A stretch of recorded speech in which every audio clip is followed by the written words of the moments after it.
boy. Well, we have got some things to discuss tonight on the Raw Review live. A lot of people telling me on social media. By the way, if you hear any thumping, don't worry. That's my dog off camera scratching herself. But there's been a lot of people asking me to talk about what happened tonight. And so we're going to talk about that. There was a return, and there was talk of a faction coming down the pike to talk about stuff. I thought it was just going to be King Corbin and some random guys he was with, and he just did an excuse to keep Corbin on every show. But that's not what happened, and so now we have to process what happened here. First off, well, the whole theme of the night was mystery and intrigue, I feel, because from the very beginning, as they're doing the opening ballyhoo, the lights cut out, and you know that this is intentional that happened because they make it look very conspicuous that they're doing it. They don't try and downplay it. They immediately just change gears, and Tom Phillips puts on the serious voice. Oh, I'm sorry. There's a people trying to figure this out. Like he put on the tragedy voice for lights cutting out. What the hell? Our first matchup, and we'll see more of this throughout the night. People will be cutting promos, and then Mike will be cutting out on people. In fact, there's only one segment I think where the mic didn't cut out on somebody, and that was for the WWE title segment with Drew and Orton, but we'll get to that later on. Opening matchup is for the U.S. Championship, a match that was supposed to happen at Extreme Rules as Apollo Crews defends against MVP. Again, this is basically to determine the true U.S. champion, because what happened at Extreme Rules was Apollo Crews was written off for kayfabe injury. Who knows what the real reason was. Apparently, if it was COVID, then he came back from it doing A-okay. So who knows what really happened there. And the lights cut out during his entrance, too. It's another time we'll see more of these shenanigans and stuff. So in that time, MVP got himself a fancy new belt, and he was calling himself the real champion. So this basically determined all that. Then he says, after this, though, Crews can go back to catering with his friends Cedric and Ricochet. Ouch. Lights flicker as the match goes on. They say there's weather outside that's causing all these lighting issues. You can't fool me. This is foreshadowing. Nothing ever happens in WWE on accident. Everything they do aesthetically happens on purpose, and that has been their whole thing this entire time. Everything they do is by design.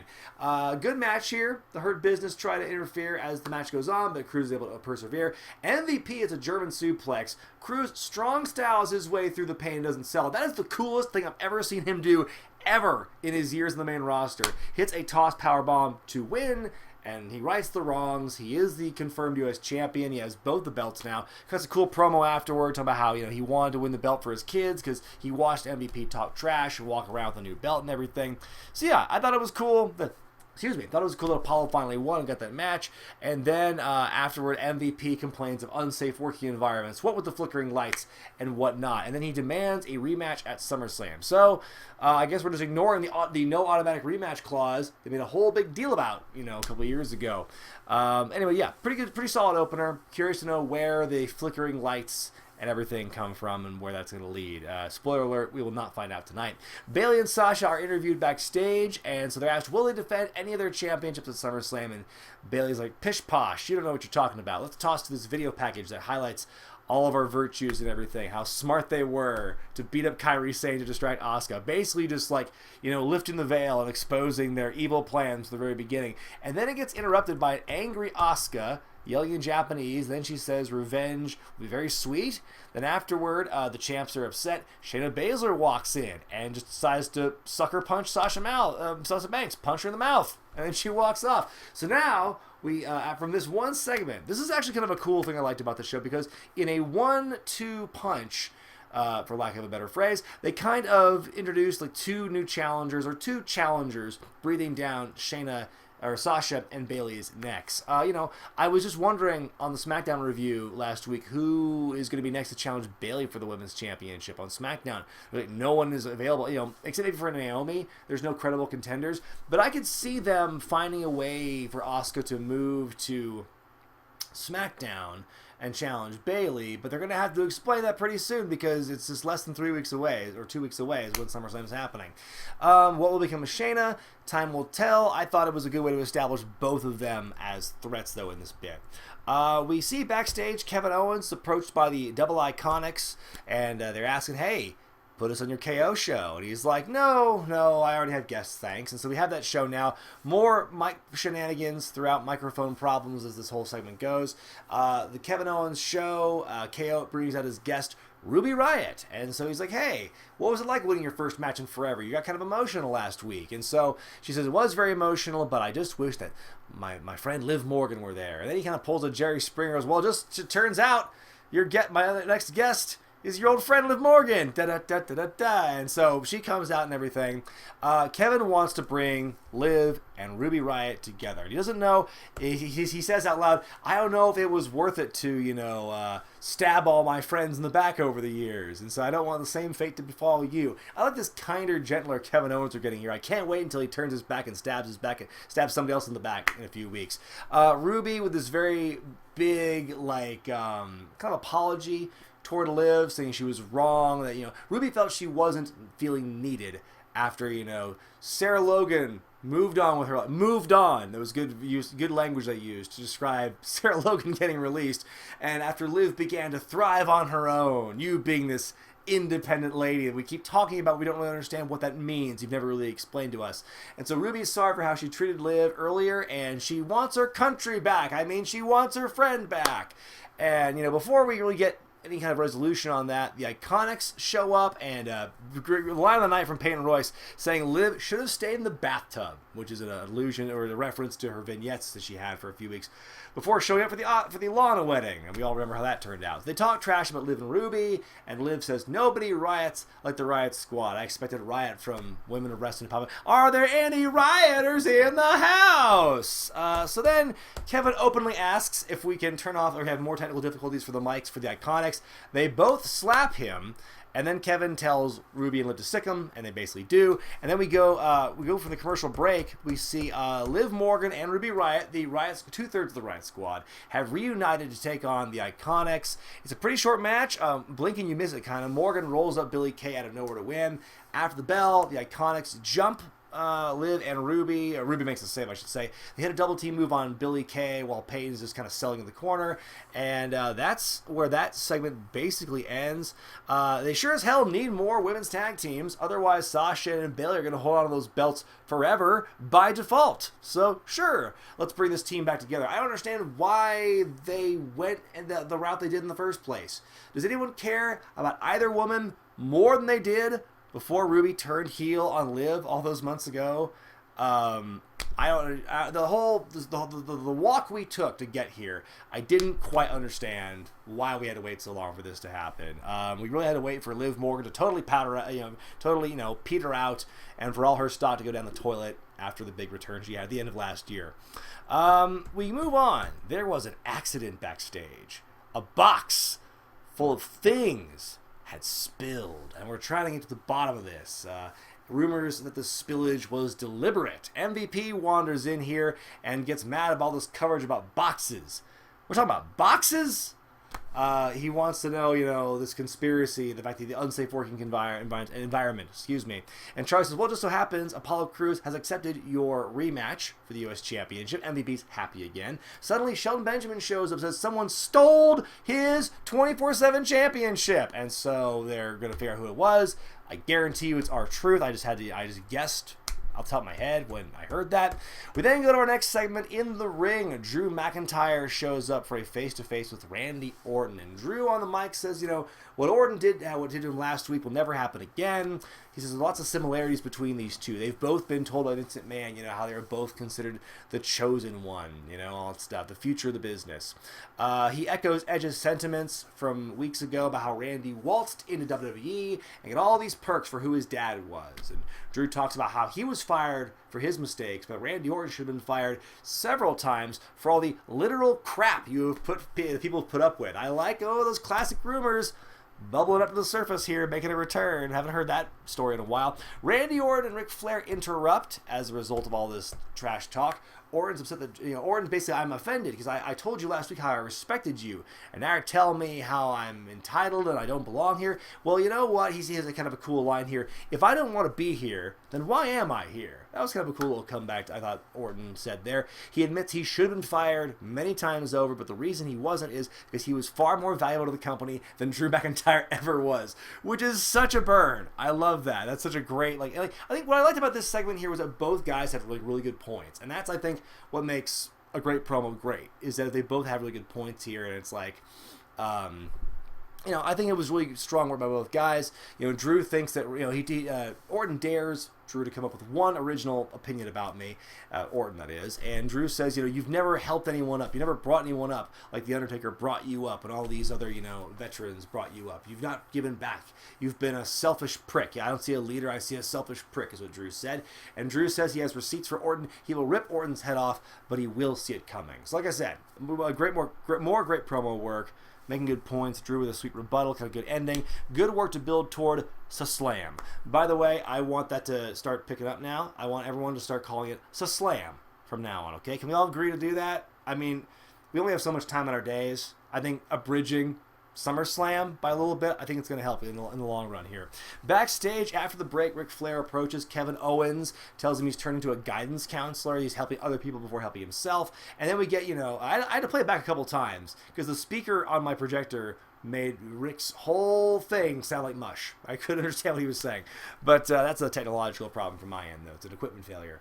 Kind of like the equipment failures we were seeing tonight on Raw. But Kevin basically says, I'm trying to become a locker room leader, unlike that scallywag Randy Orton. And Flair tells Kevin to mind his own business, look out for himself, and KO challenges Orton to a match for next week. Should be a good one. I hate to see him go with a punch to the head. Nia Jax is in the ring, and she's in the ring with official Pat Buck. And so apparently she beat him up in the fracas with Shayna Baszler last week. I totally forgot about that. So, she's in there, and we're basically under the impression it's supposed to be an apology by Nia for what she did. And she was already fined an undisclosed amount. And so, but she ends up basically just trashing Pat, to his face, while he's in the ring. And, he just keeps chewing him out, and Pat wants an apology, but Nia doubles down and says, you're short, you're a ginger, this sort of thing. And then finally, Pat on the mic says, she's been indefinitely suspended without pay for, assaulting an official and not apologizing for it. Nia beats him up some more, and so I guess this removes Nia from the equation for a little bit.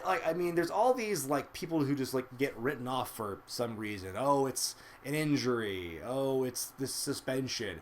Are there actual legitimate reasons for them being off TV, or is this just a thing where it's we gotta, take these people off TV for a while to make room for other people, but we'll have to try and find some clever way to explain it. I'm curious to know what this with Nia is. I was kind of hoping this would be her new gimmick, because she challenged Pat to a fight. She's like, let's fight me right now. And he wants no part of it. I want that to be her gimmick, where she just beats up smaller dudes and just, tries to prove her superiority. They tested the waters of this, the Rumble 2 years ago. I want to see them finally pull the trigger on this. Come on, damn it.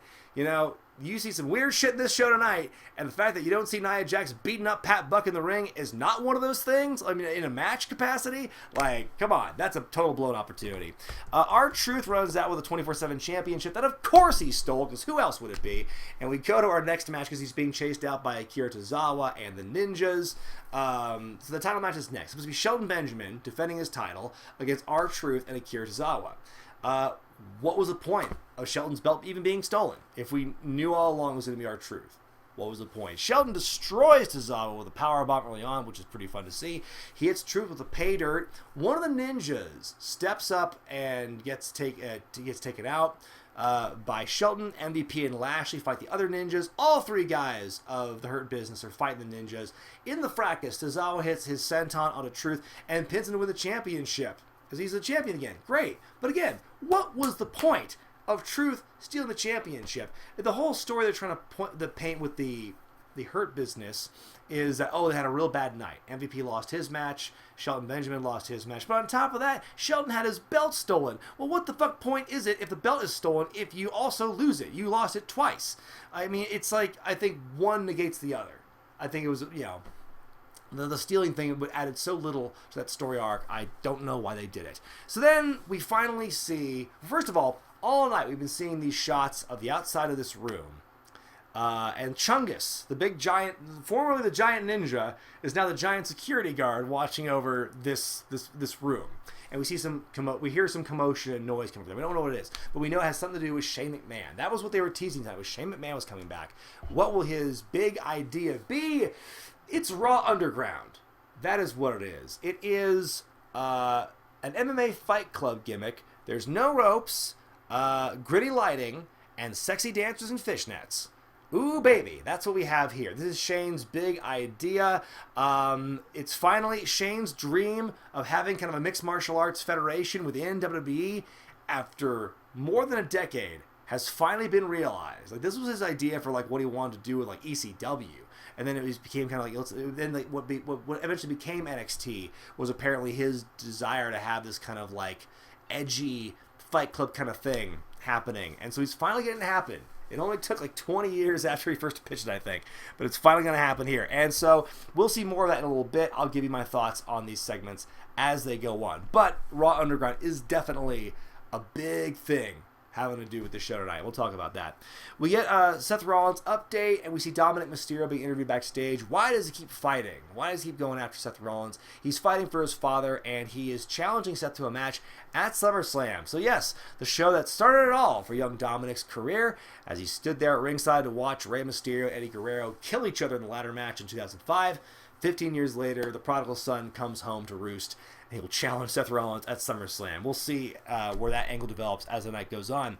So as a result of the sucker punch from earlier, we have Sasha Banks and Shayna Baszler in one-on-one action, non-title. Baszler embarrassing Sasha a bit in the ring with her grappling prowess until Bayley makes a distraction that allows Sasha to capitalize. It's good back and forth until suddenly Asuka from the crowd jumps Bayley on the outside, and the ref throws out the match. Why? What a lame excuse to do that. I've seen the match stop for far worse than that. That doesn't affect the match at all. So we get no conclusion to that match. After the commercial break, Asuka's still there and still trying to calm down, and she's being interviewed in the ring. And we get a full recap, full ass recap of the end of last week's women's title match, where there's the distraction. Asuka is, Sophie's choice, and she finally runs to the back. She gets counted out. The girls sub. We get the entire fucking last 5 minutes of that match. We get the finish. We get the celebration. We get everything. They are really just struggling to fill time on this show. You get the idea from this bit here. So then we finally go back live. Asuka says that Kairi will be okay, but she wants a rematch with Sasha Banks for the title as well. Is nothing sacred anymore? We've spent the last 2 years beating into fans' heads that we're not getting automatic rematches anymore, and so far we get 2 of them issued tonight alone. So we're just throwing that whole thing out there. Sasha and Bayley, actually first, before Sasha and Bayley come out, Shayna Baszler, who is still there, by the way, she gets in the ring and she basically tells Asuka, I want you to get that rematch. I'm going to be cheering you. And I want you to win so I can dismember you for the championship myself, which is kind of a cool line. Sasha and Bayley come out next. Sasha says that Asuka can challenge her for the championship if she beats a former NXT Women's Champion and a member of the Four Horsewomen, Bayley. She's throwing Bayley to the wolves here, which, I actually didn't see that coming, but why wouldn't she just pit her 2 biggest threats against each other, like literally every other competent champion and even the incompetent ones have done in history? How dumb does Sasha look here, throwing her friend to the wolves when she knows that Shayna's right there? I didn't get that at all. Backstage, Angel Garza flirts with a lady from The Bachelor, whose name I've already forgotten. Demi something. I don't know. Why is she there? Why is anyone coming there? We're in a pandemic. Fuck. Zelina Vega walks in on this and is upset and literally hisses at Angel like a cat for this. We go back to Raw Underground with officially the begins at 10 o'clock, the top of the hour. Raw Underground. And so, again, this is the gritty, Fight Club thing. People have been in the comments section have been saying a lot of things like Def Jam Vendetta.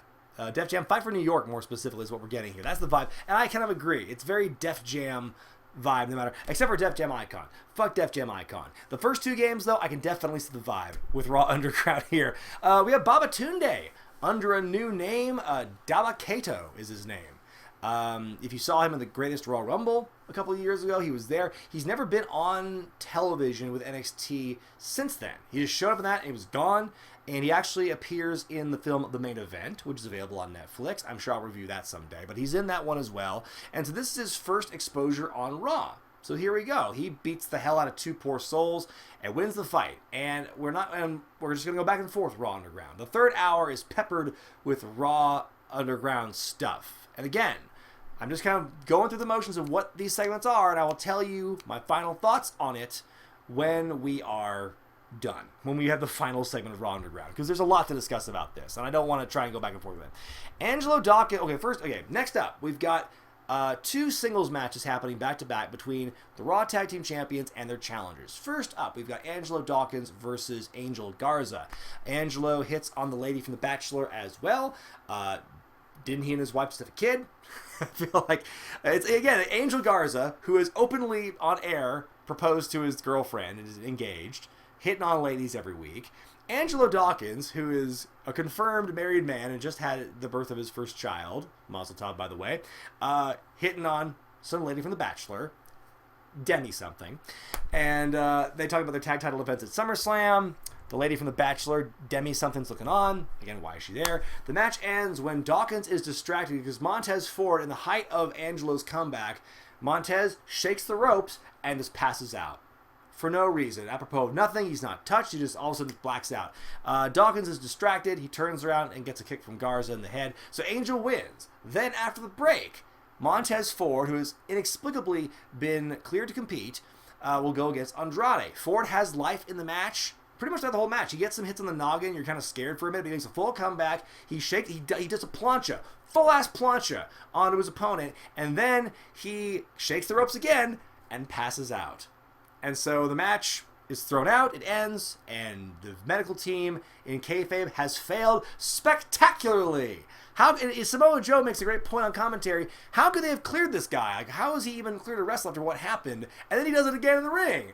I figured we were about to find out that Montez was like hypoglycemic or something, and we find, oh, that's what's been in the Solo Cup this whole time. It's not been an illicit beverage. It's just been Gatorade to keep his blood sugar up. That explains the whole thing. He just passed out from too much blood rushing to his head. We find out, though, we'll figure out the conclusion of that in a minute.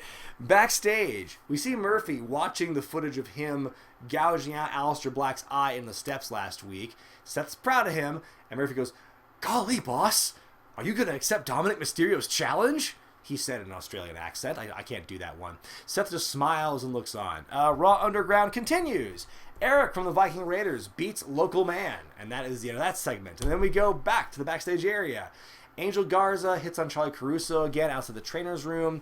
Zelina and Andre show up. And then, God, you talk about wrestling being a male soap opera. Angelo Dawkins leaves the trainer's room and says that Montez has been poisoned. Dun, dun, dun. Holy shit. So it's a poison that makes you pass out periodically. I was always taught to believe that, the movies have always taught me that when poison hits you once, like, you're done. You don't pass out from poison, get woke up, and then pass out for the poison again. That's not how poison works. I think it'd be more believable if you just said, oh, he had low blood sugar, and then he passed out. You don't get poisoned, make a full-ass recovery, wrestle a full match at top speed, and then just get poisoned again. That's not how it works. Who came up with that idea? Oh, it's a time-delayed poison. You know, you take a little bit, there's a little bit more that comes out as time goes on. It's a slow release poison tablet. What the fuck? Bianca Belair wants to fight somebody. Who poisoned her husband? Was it you, Zelina? She says no. Bianca has none of it, and they has fight. I'm still trying to figure out what the fuck happened. Poison. Intermittent poison. You gotta love it. Outside the venue, we see this shot from earlier in the night where goons in all black throw Molotov cocktails at a generator. With fancy sound effects too. It's the same sound effect. It's a standard ass broken glass and the stock sound of the fire crinkling. It's like it was every single time they threw the Molotov cocktails. Which, like, what the fuck? Talk about stories ripped from the headlines. You've got, these, protests out there in the streets. Sometimes they get violent. and you've got, federal agents coming down there and fighting protesters, and you've got this thing. What's the point? Other than to just evoke the feelings that people don't want to bring up, that sort of thing. Where is this going to go? Is this the faction they were advertising? Just the goons throwing Molotov cocktails? What? Oh my God, this show has been off the rails. And, we're not even done yet. Backstage, the Hurt Business, they're all suited up and ready to go. MVP says it's sabotagey against the Hurt Business. And Shelton Benjamin brings up the fact that all these crazy shenanigans have been happening the same night that Raw Underground has started. So they're going to investigate and figure out what's going on. It's time for Seth Rollins to cut a promo in the ring. He wants to do some housekeeping. He interrogates Tom Phillips and accuses him of being unbiased because he cheered on Dominic as, he was beating up Seth and Murphy with the Singapore cane last week. So, says Tom's a liability. Some guy in the crowd yells, "You suck, Tom!" Man, if that's the same guy who yelled at eye for an eye, gold medal for you, sir. Seth tells Murphy to kidnap Tom. Says, Take him. Take him where? Tells Murphy to kidnap Tom, but Samoa Joe stands up and defends his broadcast partner. Seth warns him, "You don't want to do this," and Joe goes, "Oh, I do." Oh, the goosebumps! Oh my God, I thought Samoa Joe was just going to just flex and his shirt was going to rip off and just, fight right there. So after the commercial break, we see Joe outside the ring, and Seth and Murphy have chairs. In comes Dominic, and he clatters the two of them with the kendo stick, and he hits the 619 on Seth, gets all his shit in, basically. And so then Seth accepts the SummerSlam match. And, I love this bit. I love this segment. I mean, just seeing, the best part of those, the second Dominic starts coming in to beat up Seth and Murphy, Joe just jumps back on the commentary table. He wasted no time. And he's like, "Oh, yeah, I'm cheering on Dominic." He didn't want to know. He bounced the second Dominic had things under control. I thought that was great. So, yeah, Seth accepts the challenge. I thought it was a good segment from top to bottom. I thought, Seth being, getting in Tom Phillips' face. Tom is like catatonic after this. He says no words for the rest of the segment leading into the final Raw Underground segment. So he's very shook by this. So I'm curious to know, is he going to recover? How much more, we'll see interaction between him and Seth. That was the final in-ring segment of show. And then we go to Raw Underground Part the Third, which Dolph Ziggler, I was typing very fast on my notes. It's Dolpg, D-O-L-P-G. So we're going to call him Dolph Ziggler. Dolph Ziggler beats up a local man. The Hurt Business show up, and they just tear everyone to pieces. Lashley beats up a guy. MVP beats up a guy. Shelton beats up a guy. They're all beating up guys. They just leave the rings. We're fighting everyone. Beating them all up. And then Shane McMahon approves. Yeah, you beat up all my spectators and customers. Hooray! And that's where we end the show. Oh, my God. How do I feel about this? How do I feel about Raw Underground? That's the crux. That's what a lot of you, I'm sure, wanted to hear my thoughts on. What's the deal with Raw Underground? By the way, the first time I looked at the count all night, 932 people. Thank you for watching. 932. That's awesome. So how do I feel about this?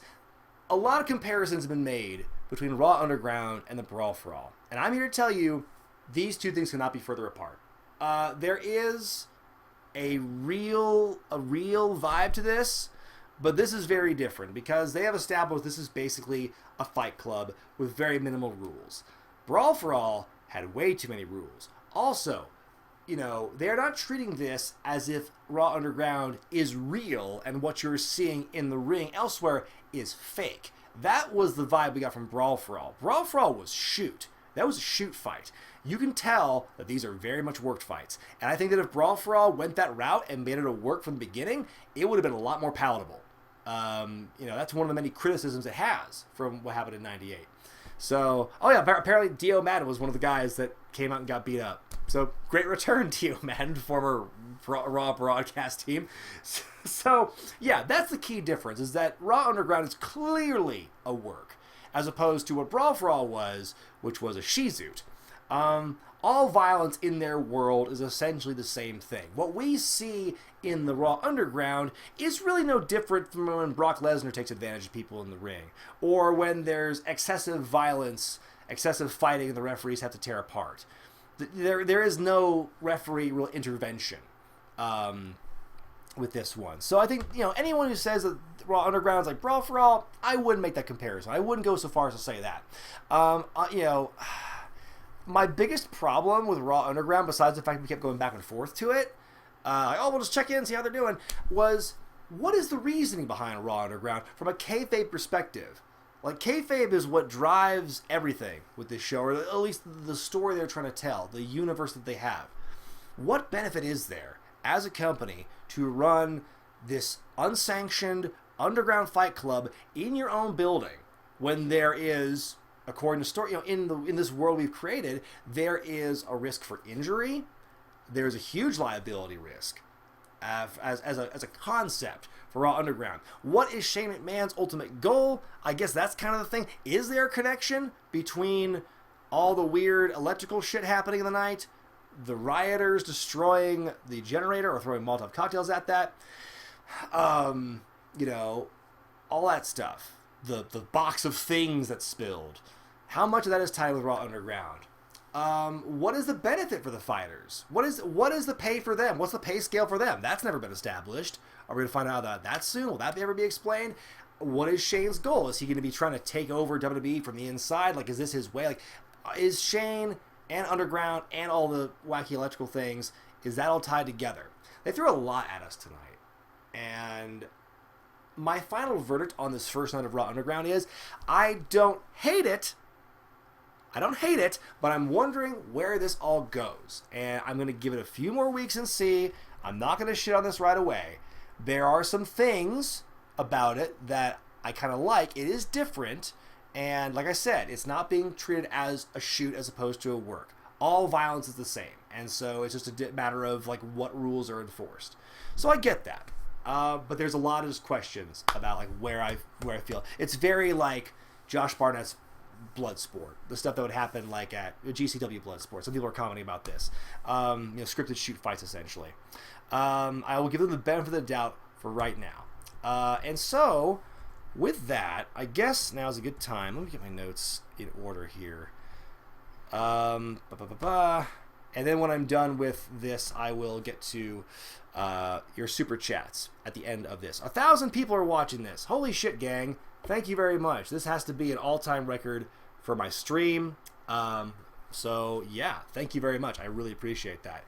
And so now we are going to lose this graphic, and in its place will go a graphic I'm sure some of you will disagree with me on. My grade for the evening, C+, is my grade for this. It wasn't the shittiest thing in the world, but it wasn't the best thing in the world either. Somewhere in the middle is the best way to describe it. I think the intrigue of everything on its base level has me excited, because one of my biggest things, and I'm sorry I'm getting a little glistening here, the AC is off in my office and it's still hot as hell here in northern Nevada, so I apologize for my unprofessional sheen, but one of the things I've always maintained about WWE, and something that I've hated about it, was the lack of unpredictability. Was I think what makes wrestling more exciting is if there is unpredictability.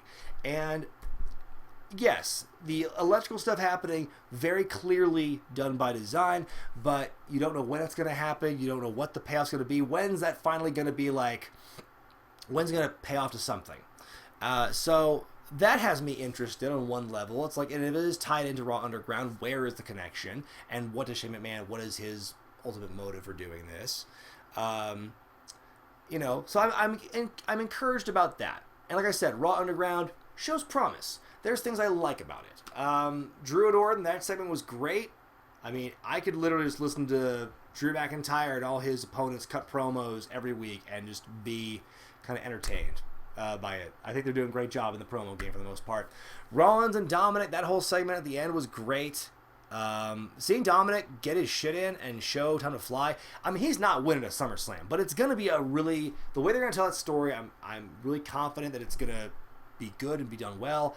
I think Dominic was training with Lance Storm, I believe, a year or two ago, and so it's like, it's in his blood. And we saw glimpses of his work, at Survivor Series last year when Ray fought Brock. So, I don't think that Dominic's going to be a bad performer. I think he's going to do great. So, but and the way they've been telling the story, I think, has been done very well. Where Dominic is like, he's so desperate, he's so tenacious, and he just wants to do whatever he can. He'll grab whatever he can and thrash at anything just to get a shot at the guys who blinded his dad. So I do appreciate that. I think the storytelling with Dominic has been working so far. The Nia Jax segment, I thought there was, again, a huge missed opportunity in not just having, she beat up Pat Buck, but I want to see her actually get engaged in matches with guys and just beat them up. It's pandemic. It's COVID mania. There's no fucking rules. Like Raw Underground, no rules, baby. Let's just have Nia Jax beating dudes up, smaller dudes. Who's she hurting? Really, who's she threatening? And if they could sacrifice so many unknown people in the Performance Center to get beat up for Raw Underground, then what's it to them to do the same thing with Nia Jax? Just asking questions. Montez Ford and his intermittent poison. Clearly the poison is only activated when he shakes the ropes, because that was the big tell. Montez, whatever you do, man, stay away from those ropes. The ropes are poisonous. That's what it is. It's like a rogue effect from X-Men. It's poison by contact. He touches the ropes and it enters his bloodstream. He passes out. That's why I fucking cracked the code. That's why he's able to be okay after a while. Is because he's not touched the ropes anymore. The poison has left his body. It's evaporated, and now he's able to get back into it. That explains everything. So you can take that to the bank. That's how they're going to explain it. Yeah, and also there's issues I have with the Raw Underground for all the for all the things I just mentioned. Mostly the lack of clear motives and like what the fuck. Like it's not a thing where it breaks the illusion of the wrestling itself. It's not that at all. It's not a brawl for all. It is very much like blood sport. It is kind of like, I wouldn't call it Lucha Underground. I think maybe the word underground, has been kind of overused lately. I feel it's kind of like how Extreme was 20 years ago, where everyone was using that word. And so I feel that maybe this is kind of an answer to that. It's clearly a ratings ploy. No one's doubting that. But will it pay off? Who knows? Because that's the thing. It's like if they're trying to get the MMA audience, you're never going to convince the MMA guys to jump over to WWE because you can tell that shit's fake compared to... It's not fake. I'm sorry. I don't want to piss anyone off. It's not fake, but it's definitely a work. More so than what you would see with UFC, which many people have accused of it being a work in the past. That's a whole other story. So that is my take on it. C+ is the best grade I can give it. I don't want to give it an F. Some people are saying A-. But... yeah, those are my takes on the show this week of Monday Night Raw. There was some good, but there was also a lot of confusing shit. And I just cannot wait to see how they're going to follow up with Raw Underground and goons in all black setting fire to property. What is this? Tyler Joseph Smith. Now we begin the Super Chats. Now is the time. This is the customary thing where we talk about the Super Chats. Tyler Joseph Smith, $4.99 Super Chat. Drew McIntyre is the best WWE champion in years and is the best going now. Do I agree with that sentiment? Also, I think Dominic Mysterio has it. Could he surpass Rey? First question. Do I think that Drew McIntyre is the best thing going right now as champion? Yeah, I've always been a fan of Drew as champion. I loved his build. I loved his win in the Royal Rumble, and everything he did after that was just like untouchable. I think he's the best protected champion they've had in a very long time. Best protected babyface champion. That is the caveat there, because how many babyface champions have we seen with terrible records or made to look look dumb? We have not seen any of that one iota from Drew. If anyone gets a jump on him, he gets a jump right back, like immediately, like 1 week later at the absolute most. We have not seen him look weak at all, which is how I think a top guy should be booked if they want to make him look like a badass. Like, I think they're doing that with Drew, exactly. Does Dominic Mysterio have it? Could he surpass Rey? I think that Dominic, with the proper training and experience, I'm sure he could be a great performer. I think he needs to gain some weight, if I'm being honest. I think he needs to put some meat on his bones. He looks like a little thin, a little lanky. But could he surpass Rey? That's, I don't know. I think Rey, well, first off, Rey started wrestling at a much younger age than Dominic did. He started working the pros at a way younger age. And I think it's hard to put the kind of pressure on somebody when you're as influential to the business as Rey Mysterio has been and continues to be. I hope that Dominic has a great career, and I hope he's very successful for himself, but I wouldn't want to put that kind of pressure on him, and I would never even bother to speculate if he could surpass his father in that, because his dad has done so much for wrestling. Rey is a once-in-a-generation kind of guy, as far as cruiserweights go. So I don't think Dominic's going to do that, but that's not a bad thing. It's just like there's a lot of pressure for second generation wrestlers. I think he's a third actually in general. So I think, yeah, I wouldn't go that far. Duke CT with a $5 super chat. Did the Riot Squad do anything of note when they were together? They vandalized stuff. They wrote lipstick on things, and they would like make a mess of catering. But besides that, I can't think of one thing that those women did of any kind of consequence or ramifications. No, the Riot Squad was essentially useless when they were together the first time. So anything they do now with 2/3 of them is going to be an improvement over what they did before. Hunter Banks, $4.99 super chat. Hi, Brian. Hope you're doing well. Hope you're doing well too, Hunter. Also, is it all right if I give a shout out to your sister Amanda? She had her third child today. Well, Mazel Tov on your third child, Amanda. May your child be healthy. May all your children be healthy. May you be healthy.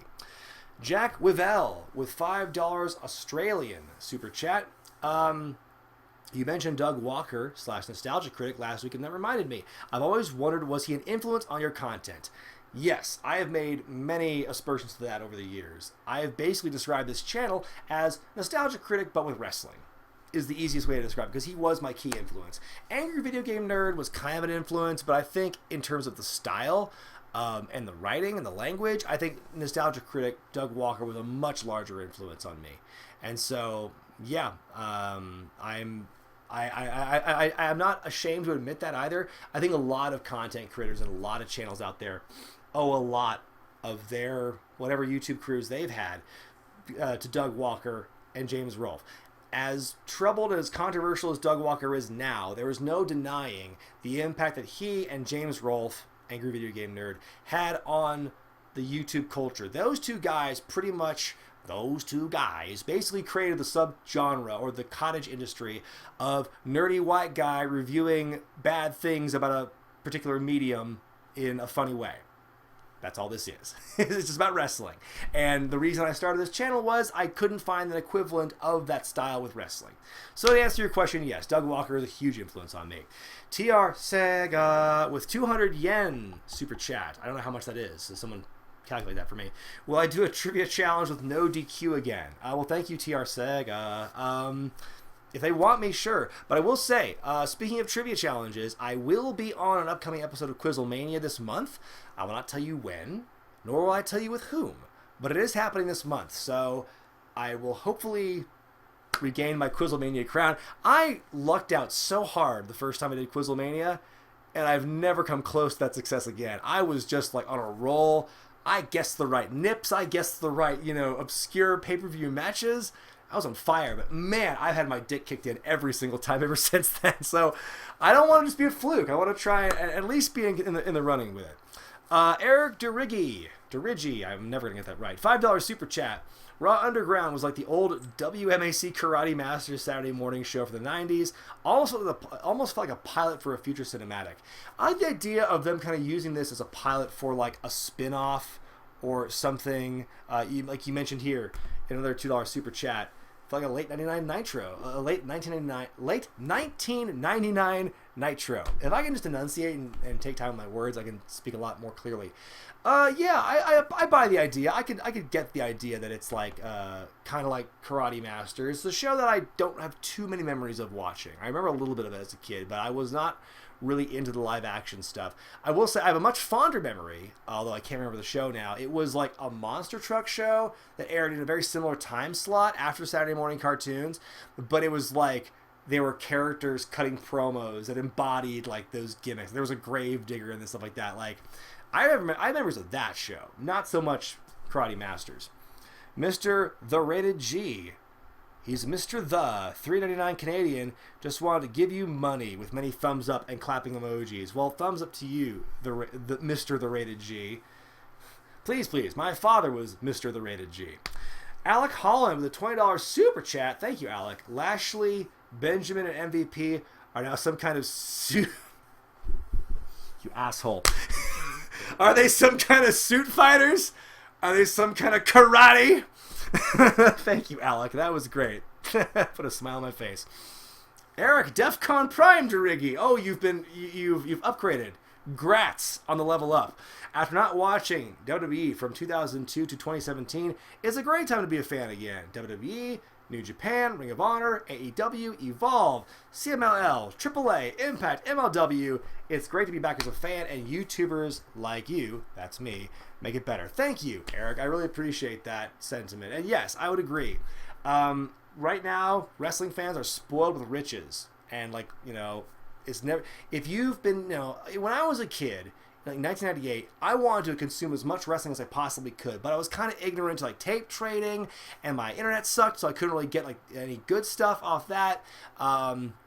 So, yeah, I was, like, desperate for wrestling as a kid. I would have watched whatever as long as there was a ring in it.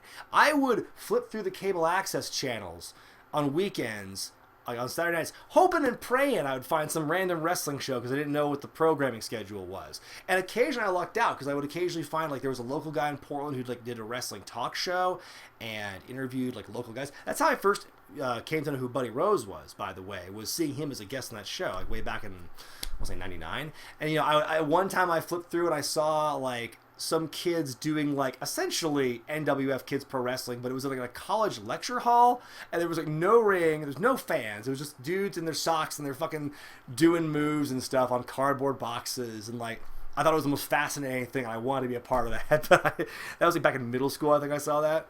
So, yeah, that's my memory. But yeah, no, like, today, there's no comparison. Kids today, 13-year-olds today, can find wrestling literally anywhere. You could, like, mash the keyboard with your hand, and you'd probably get an acronym of a wrestling company somewhere, and you'd find that.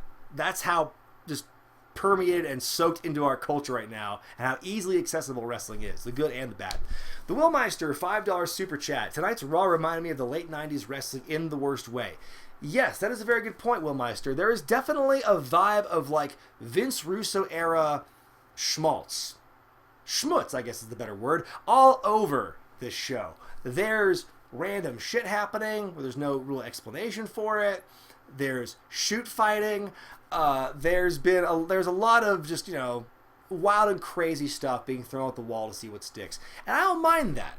I don't mind them trying new things. I want it to make sense. I want it to be a good payoff. Like, I am not...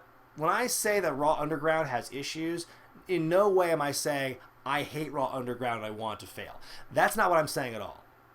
And if I were a bigger channel, I'm sure someone would take that one clip of me saying that and then say, oh, Brian Zane hates Raw Underground. So no, I don't hate them and I don't want them to fail. I just think, you know, I'm waiting to see what happens. And, you know, Russo, late 90s style of wrestling was very shotgun blast. Let's do whatever we can to see what sticks.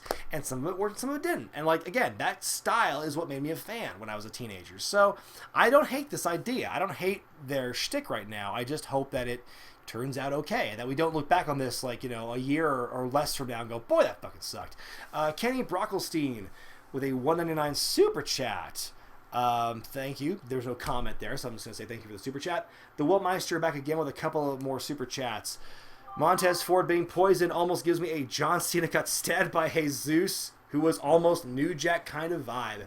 I don't know if I agree. I mean, that's a good point, but hadn't thought of that. I get that kind of thing. Maybe. And then Will Meister with another $5 soups chat. Let me go back to this real quick. Come on. Whoop, where'd it go? Oh, yes. Will Meister with another super chat asking, so The Rock bought XFL, but why though? What are my thoughts? Yeah, I woke up to that this morning. The news that The Rock bought the XFL, or he's a part owner now of the XFL. I mean, you know what? That's the most benign thing about 2020, as far as I'm concerned. That is like, oh, that's kind of like a happy story, or kind of interesting. Oh, I could see The Rock doing that. I could see that happening in 2020. There's been so much stuff happening this year. It's like, that's the least interesting thing, I think, of all the stuff that's happened this year. It almost felt inevitable, but how poetic is it that, like, it goes in ownership from, like, Vince McMahon to The Rock? I think that's good news for the XFL. I think that, you know, it's not going to die again. Like, it'll be brought back. Lately, it feels that anything The Rock touches, like, does well for itself. Titan Games is still around. The Fast and Furious series is going strong. Jumanji got a sequel, even though it didn't really need one. So, yeah, I think that The Rock, being a part owner of the XFL, can only do good things for the XFL. I think that The Rock, I think more people care about The Rock buying the XFL than they did about the XFL existing this year. There's more momentum now with the XFL now than there was like week 1, I feel. And like the football wasn't bad. The presentation for XFL wasn't bad when it started. There was a lot of hope and promise. But yeah, I think with The Rock buying it, or being a part owner of it, I think that it could be a lot of great potential for the XFL. We'll have to see what happens when, shit settles down and football's back. I mean, right now there's a war going on in certain college sports and football as to whether or not some players will play. The Pac-12 is embroiled in that kind of controversy right now, and that's a whole other thing. The XFL athletes are getting paid, but I think they make more money if they just got paid in a free education, considering how tuition and how expensive it is right now. They're not getting paid a whole lot. A top-level quarterback in the XFL is barely making livable money right now. So that's my thoughts on The Rock winning the XFL. Call it what you will. Yeah, he bought low and will sell high. I absolutely believe $15 million for that brand seems really fucking cheap. When you consider how much money Vince McMahon took out of WWE to start his own separate sports, whatever the fuck it is, like the Entertainment League. Anthem? No, not Anthem. Is it Anthem? Atlas Entertainment something? I even forget now. But like, when you consider he took like $100 million for that. $100 million to go into the XFL, and then The Rock and his consortium, they bought it for less than that. The Rock Wrestling Federation. Yes, that's what he's doing. He's going to bring back the Rock Wrestling Federation. Yeah. What a wild and woolly Monday it's been. From The Rock buying the XFL to aspersions of, rioting and destruction of property with Molotov cocktails. I will say this, I don't think I'm friends with people who were on the protests in Portland. I don't think I heard any of them using Molotov cocktails, if that's what they were going for. Alpha Entertainment, thank you. I know Anthem's the one who owns Impact. That's why I thought he named it Anthem, to stick it to Anthem. So yeah, that's the latest on that, and that's what I think, there's a Tom and Jerry movie next year with The Rock. I don't believe you. We'll see what happens with that. I'm going to wrap this up here, folks. That's about all I can talk about with this show. There is enough about Raw Underground. You could fill a book. We'll see how this whole thing pans out. I remain cautiously optimistic. I think that's all we can really do right now. And, see where it goes. Give it a few weeks. Don't shit on it yet. Don't call it the Brawl for All just yet. Let's see, where this goes. Maybe Raw Underground is the shot of adrenaline that show needs. And I think that they're doing it in a better way than they presented Brawl for All. It's not the same thing. So it already has a leg up. It can't be worse than the Brawl for All for a number of reasons. So we will see how it all pans out. Let me know, you've already let me know your thoughts on Raw Underground. It's been mostly negative. And I agree there's some negatives, but we'll see how it all pans out. And I keep saying that, and eventually it'll mean something. And eventually it will pan out. And then we can make our final judgment on that. So folks, thank you so much for sticking around and watching the Raw review. Thank you for listening to my thoughts on this week's show. And there was a lot to talk about. If you missed me talking about all the stuff going on in those 3 hours, those 3 magical hours of Monday Night Raw, stay tuned for tomorrow morning when this video is put out and released publicly for the masses.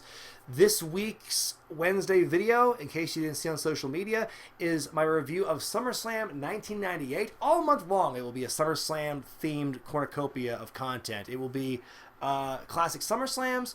It will be countdowns for best and worst SummerSlam moments. Those will be the themes, and there might even be a third bonus SummerSlam review happening after the first 2, and we'll have to see how that turns out. God, I love saying that word. I didn't say pans out, though, that time. I said turns out. Flipping the script a little bit. But that's what's happening this week. SummerSlam 98. I've got a lot of old blocked classic reviews that I need to make edits to, and those will eventually be kind of trickled out eventually and be re-released, like King of the Ring 98, for example. Like, I thought Rumble 89 was blocked, and then it wasn't. So that's good. St. Valentine's Day Massacre is one that needs to be re-released. So these will all come out in due time. And also, you know, I want to try and get more different content out there. Like, I want to try doing more Kayfabe Kitchen. Things might be a little difficult now because we're in this weird 2-week period where like, my kid's not doing science camp anymore, but now she's doing, like, she's getting ready for school to come back. And that's a whole, that's a whole other thing I don't even want to get into. But, like, work right now and trying to do extracurriculars might be a little rough, but that's why I'm trying to work ahead with all my SummerSlam related content. But thank you so much for watching the channel. Thank you for your support. Go to patreon.com/wrestlingwithregret for early access to my Wednesday videos, to nominate classic pay-per-view reviews. Just depending on the tier you're at, you can get exclusive merchandise, some goodies. I am still in the process of trying to figure out how I'm going to market and sell this bad boy. This is the new kids book that I have written alongside artist Jorge Uribe called Pro Animal Wrestling, A Guide to Pro Wrestling. It is a full color, it's glossy, like full color when I open up on the black and white. There's a lot of color pages here. You know, in very glossy pictures format. It's designed for kids, I'd say, from between 2nd and 4th grade for your reading ability. And it's a guide all about just the ins and outs and like what you need to know about the pro wrestling business if you're just getting into it as a kid. And it's good for adults too. It's very clearly written for adults in case you don't know now how wrestling works. And that, stay tuned to the end of the week where I will hopefully have a business model on how I can sell that for those of you who are interested. But until then, folks, that was a lot to get off my chest and out of my system. But until then, folks, I'm Brian Zane, and I'll see you next time.